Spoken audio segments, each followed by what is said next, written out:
Hi guys, and welcome to the Dr. Psych Mom Show. Today we're going to be talking about how realizing that your wife doesn't want sex is actually an empathic rupture, not a bait and switch. And if you change the rhetoric that you are using to talk about this with your wife, then perhaps you have a snowball's chance in hell of changing something which heretofore you've probably not had. So anyway, before we get into that, please do subscribe. My most recent subscriber episode was on why people add more and more to their plate to avoid intimacy. And they don't know they're doing it to avoid intimacy, but they are. So spoiler, but you probably want to listen to it for all the cool intel that I give you aside from the conclusion and what to do about it, which is, of course, a popular reason to listen.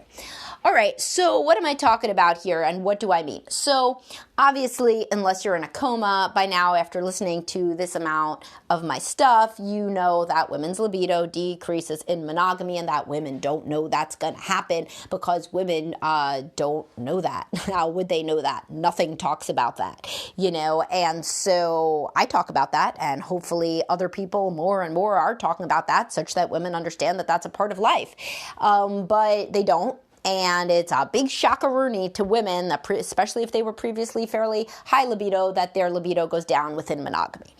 But anyway, when that happens, a lot of men call it a bait and switch because the men know even less than the women. Actually, it's a race to the bottom. Nobody knows shit usually. So the man thinks this is such a dramatic change from what it used to be that she must have known this shit was coming. This shit must be on purpose because she is literally like a different person. This is like a pod person. I remember we were doing all this cool stuff. We were doing different positions. We were doing lingerie. We were doing oral sex. We were doing everything. We even had sex that one time where somebody could have possibly walked in on us. She was into it, and now she is like, the opposite of that. She is like basically a nun, and this is like a convent.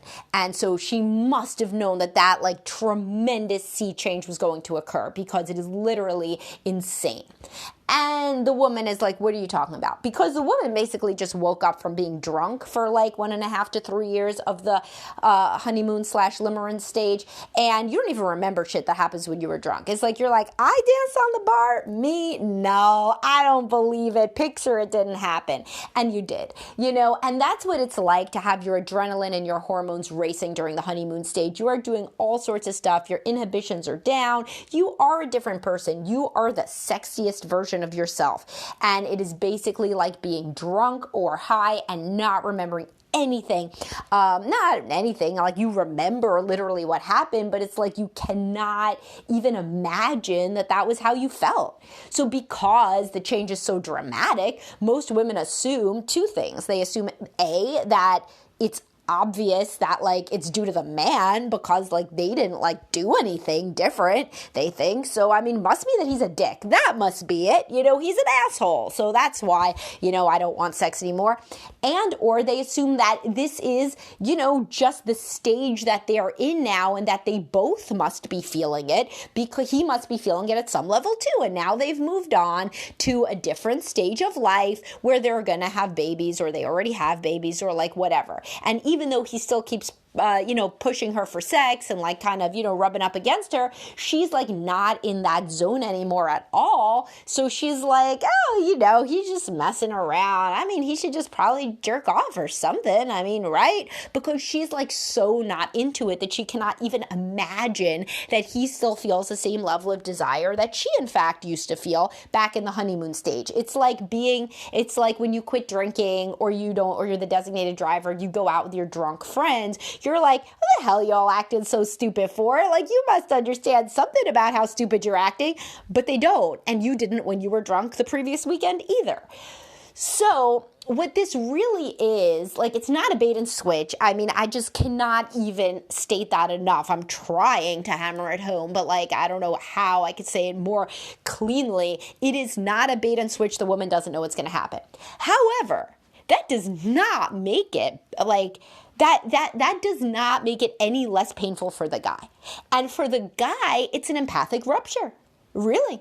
And you could go back to my podcast on empathic ruptures And you could do the reading on empathic ruptures and my on drpsychmom.com. And an empathic rupture, in case you don't want to do any of that, is when you feel like somebody isn't there for you and they disappoint you very dramatically and you don't even think that you know who they are. So the one that I always use as an example is when the man doesn't stay overnight in the hospital when the woman has a baby. In today's child-centered era, even very different from when I started in private practice on my own in 2009 when this was still happening, people basically everybody were saying, we are pregnant now. It's a totally different scene. So very rarely nowadays does the guy not stay overnight in the hospital. But it used to be more common. And the guy used to think, well, shit, she has staff. Also, the baby didn't used to room in, but whatever. That's neither here nor there. But anyway, so the guy used to just go home and think, okay, I'm going to get a good night's sleep. She has the bed. I don't have a bed. And she's got the baby and she's got the boobs. And, the staff is there to help her. So, doesn't she want me to get a good night's sleep? I'd want her to get a good night's sleep, which is true. In the inverse situation, if a man had like a broken leg or surgery or something, most men would tell the woman to go home and get some sleep. But for the woman, this is their first night with a baby. She feels destabilized. Her hormones are racing. Baby blues affects 80% of women, not postpartum, but baby blues, which is milder. And, she feels very, very abandoned. And when he says he's going to go home, it's like in that moment, you might say, why doesn't she ask him to stay? She doesn't ask him to stay because it's like she cannot even believe that he would ask to go home. It makes him like into a monster, like a stranger. It's like, oh my God, you really thought, who are you anyway, that you thought that is something that you should do? My God, I don't even know if I love you. And of course, again, she's feeling very dramatic. Hormones are going. She just literally had a person come out of her vagina, or however she gave birth. So the point here is an empathic rupture is when you completely lose faith that the person can be there for you because you feel like you don't even know who they are. And this is exactly what happens when women's sex drive abates and they have absolutely no understanding of it and they dismiss the man's need for sex. So women who are less self-aware, who have no, understanding about the change in libido, which again is most women, if not all, but a woman who is less empathic about it is usually a woman who generally had a negative upbringing about sex. She herself has a low physical touch love language. And so for her, the higher libido that she had in the honeymoon stage was really unusual and is not at all representative of her general personality. So she will be more than condescending to sex as she was kind of trained to be in her family of origin probably, and how she felt in general with the slight exception of when she was in the honeymoon stage. So the empathic rupture is that the woman no longer remembers or seems to care that the man still values sex. That's a tremendous empathic rupture for men. It seems to them, forget about the actual sex, not having sex is bad enough.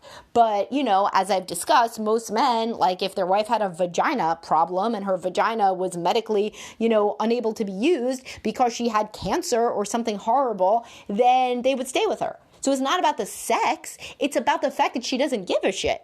That's the problem. The problem is that she went from somebody who in their mind seemed to care that they valued sex and value it themselves. But within the fact that they valued it themselves, the man felt that it went without saying, that the woman understood without saying it, that he values sex tremendously. And in fact, one of his primary motivators for getting married was to have sex with her continuously, because this is the reality for many men, and they're embarrassed to say it, possibly even to themselves, but certainly to the woman, because as I said in my Gentleman Eunuch podcast, men are taught to be ashamed of their sexuality in different amounts based on their upbringing or, whatever. But our society in general trains men to be ashamed of having sexuality as a major reason that they want a relationship, but it is, and so if you're having sex with a woman all the time in the honeymoon stage, you want to lock that shit down. You love her, sure, and a big part of why you love her in the pie chart is because she's sexual, open, loving, giving, all this stuff that's related to sex, your love language. And it's like a big, big reason that you want to get married for most high libido men is that they want to keep on having that sex life. And women do not understand this. this. Even the highest libido woman does not think, I want to get married so I can lock down this dick. No, I mean, like that sounds like, something a man would like to think, but it is not reality. Even the highest libido woman doesn't think that, because because dick is easy to find, right? Like, if you're a woman, you just want to have sex. I mean, it's pretty easy. So what she thinks is, I love this man and we have wonderful sexual chemistry, but it's in no way like, there's no like because, like I want to marry him because we have wonderful sexual chemistry. It's only among other variables. And it's not like men only want to marry a woman because of sexual chemistry, but it's a big reason, whether it's conscious or subconscious. A high libido man does not usually happily and,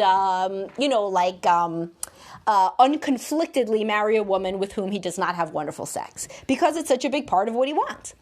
So the point here is your wife doesn't know this at all. So you have a lot better of a chance to convey to her why you want to work on the sex life and go to couples counseling and focus on the relationship and everything if you come to her and very, very honestly say, the only phrase that could potentially make your wife wet, which is, I was so stupid. Man, women love that.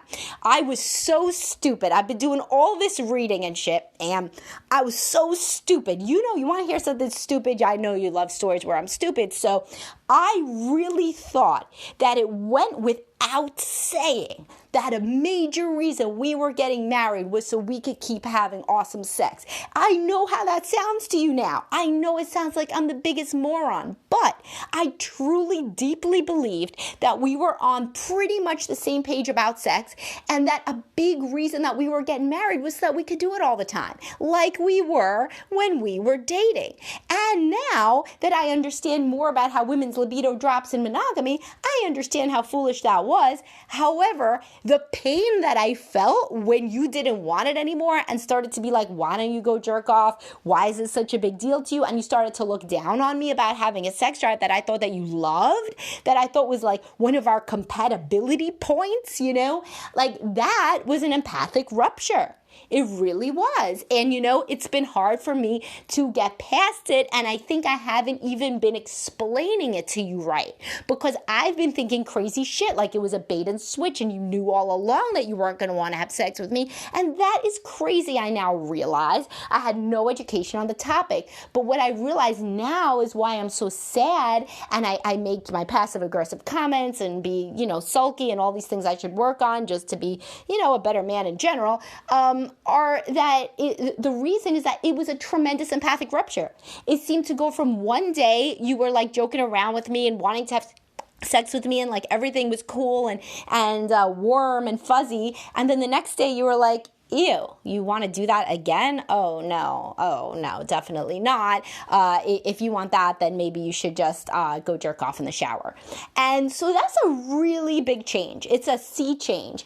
And women need to be aware that they caused you pain in that way. Most women do not understand that. I swear to you, you may think that's crazy, but it's the God's honest truth is I have never got a woman into couples counseling that has really understood how hurt the man is by her lack of desire, how hurt he is. They understand that he's sexually frustrated. They think of it like he's like a hungry animal that isn't getting fed, but they do not think of the psychological component, which is the primary problem for the marriage. When you feel that your wife just literally doesn't give a shit about what you need, that is a tremendous empathic rupture. Now, keep in mind, she never, especially if she was low libido and especially if she's not that emotionally aware, she never was having sex in order to please you. She was having sex because she wanted to have sex. So there is no change in how much she has sex for you. She wasn't doing it for you to begin with, and she's not doing it now. The difference is that she wanted to do it for her to begin with, and now she doesn't want to do it for her. And so it's real hard for her to remember and to put herself into your position and to think that that was a big reason you wanted to get married. And that's not shallow, by the way. That's normal. If somebody is doing something in your love language that you love, it's the same thing as like if you were always like super poetic and writing her like wonderful emails and text messages and poems and shit, during the honeymoon stage. And then like, a year into the marriage, she was like, oh, it would be nice if you emailed me that romantic stuff again. And you were like, that was then and this is now. Why don't you go find, like a guy online who can like say that type of shit to you because I'm busy with my job. That would be a tremendous empathic rupture. And it's the same sort of thing when the man's continued high sex drive is met with, basically contempt, disapproval, condescension, etc. That's the empathic rupture. So if you want to talk to your wife and change the frame, always lead with how stupid you are. I really cannot overstate this. And secondly, say the point isn't the sex. The point is that you literally don't understand why the sex was so important and how it was a key driver of our love. Literally. That is my love language. You were into it. Same as me engaging in your love language was a key driver of you wanting to be with me. Sure, I love you for more than that, but I never thought that would have to be put to the test so dramatically and so quickly. And if it did, I thought that it would remain that you understood that I valued sex, but there was just some sort of issue with you, like illness or having a baby or something like that, but that you wouldn't look down on me for something that we had both, in my mind, valued. For many men, it's a big mindfuck. So I'll make it very clear. She may not have ever valued your pleasure at all. You're like, no shit, right? but ever, like she may never, ever have valued your sexual pleasure. What she felt was aroused. At that point, she had spontaneous arousal because she was a non-monogamous woman. Till you get married, you're pretty much a non-monogamous woman. I don't mean she was cheating. I just mean that your brain doesn't click in to post-honeymoon stage, basically, till you're married. So unless you have, God knows how long of an engagement you would have to have, but still, the limerence stage only stops when uncertainty is resolved. Uncertainty about whether you'll remain together is pretty much resolved with marriage. So anyway, she was never into... she could have been kind of into making you happy with sex, but basically the guys who are with low libido women that were high libido in the honeymoon stage, the woman was never that into making you happy. She liked sex. She liked it. So for her, it's like she was hungry, so she ate. Now she's not hungry, so she doesn't eat. And to her, that makes total sense. You were kind of thinking you guys had the same philosophy towards sex. You were really making up a lot of shit. If you go back, you could see signs that you were, but that you were both open-minded and you were going to have this adventurous sex life. And then, maybe you were going to be one of those couples that later on in your 40s would experiment with some weird shit and whatever. I don't know what your particular trajectory was that you had fantasized about, but she was not thinking about that. She was thinking, in this moment, I would like to have sex. And now she thinks, in no moment do I want to have sex. And that's the difference. And so what you're saying is, I felt abandoned by you not understanding anymore that I still had the same amount of desire that I had always had, and in fact that you look down on it. That is what I want you to kind of understand more than I want any individual one unenthusiastic roll in the hay from you now. I want you to kind of validate that this was a destabilizing empathic rupture. Not a bait and switch, an empathic rupture. And this is what we should be working on in couples counseling. And a woman that can understand that it was an empathic rupture and can understand how primary the romantic and chemistry and sex part was to the guy feeling romantically connected at all, those women can have epiphanies about, I guess this really doesn't seem like a marriage to them, And honestly, they could either decide to change something and to kind of understand responsive desire and to understand getting yourself in the mood and to understand love languages. Some women do go that route and try to work on their marriages, and some are just like, well, man, I can't help you, because I cannot have sex when I don't want to. I just can't. And I don't want to. And then basically we're over. And if we're over, then we're over.